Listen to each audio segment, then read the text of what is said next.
de qué es la conversión. ¿Qué significa convertirse? ¿Qué es la conversión? La Biblia enseña que Dios es santo y justo, que no puede tolerar el pecado. Y es el pecado el que separa al hombre de Dios y trae la ira divina sobre el alma humana. Todos los males del mundo tienen sus raíces en el hecho de que el hombre ha perdido el sentido moral, intelectual y espiritual de Dios, porque lo ha perdido esto a él mismo.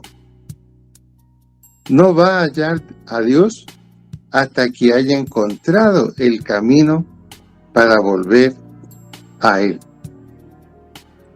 Sin duda alguna, Cristo abrió el camino de vuelta a Dios cuando murió en la cruz. Él vindicó, revivió, puso en el correcto lugar la justicia de Dios.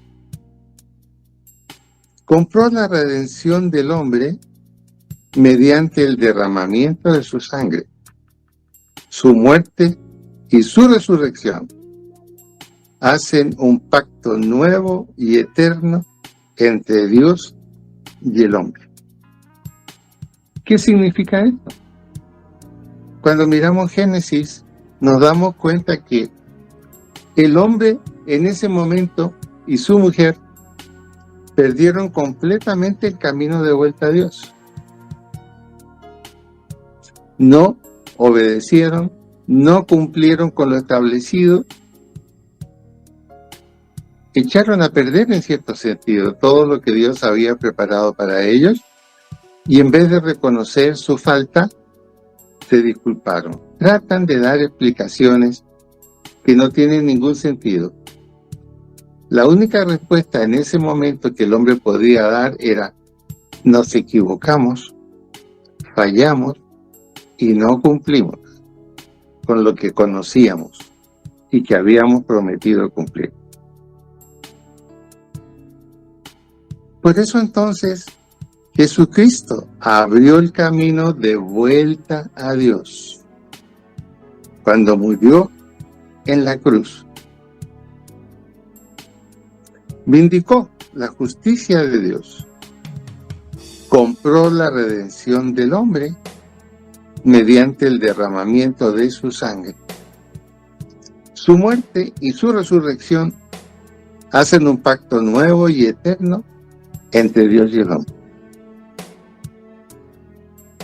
Vemos entonces que el camino de vuelta a Dios, que a veces a algunas personas les cuesta tanto entenderlo y descubrirlo, no es un camino intelectual. Es decir, no tiene que ver con todo lo que el ser humano conoce, con todo lo que puede discernir, con todo aquello que es difícilmente comprensible, ¿no?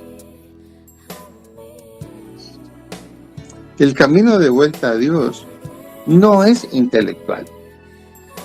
No se trata de pensar y encontrar una solución.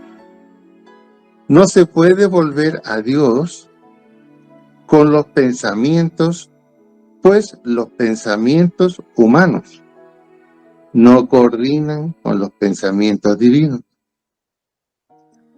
La mente carnal definitivamente está en enemistad con Dios. No se puede volver a Dios por medio del culto, por medio de la adoración. El hombre es un rebelde espiritual, por lo tanto está lejos de la presencia de Dios. Esto nos muestra que no puede volverse a Dios por medio de su propia moral, por medio de su propio estilo de vida, y aún por su propia manera de pensar acerca de esta situación. Puesto que el carácter del ser humano no importando quién sea, está viciado por el pecado. El pecado anula la comprensión del hombre en cuanto a lo que Dios espera de él y quiere hacer por él. Surge entonces, dice Billy Graham, una pregunta. ¿Qué haremos? ¿Dónde comenzamos? El ser humano se ha quedado igual que Adán y su mujer después de haber pecado, haber fallado con Dios. También se preguntaron, bueno, ¿qué podemos hacer? Y lo único que decidieron fue disculparse. Cuando Dios les llamó a que dijeran qué había pasado, la mujer se disculpó y el hombre también se disculpó. Y en otras palabras, a partir de ese momento la relación que había en ese inicio se rompió. El hombre no podía por sí mismo volver a Dios.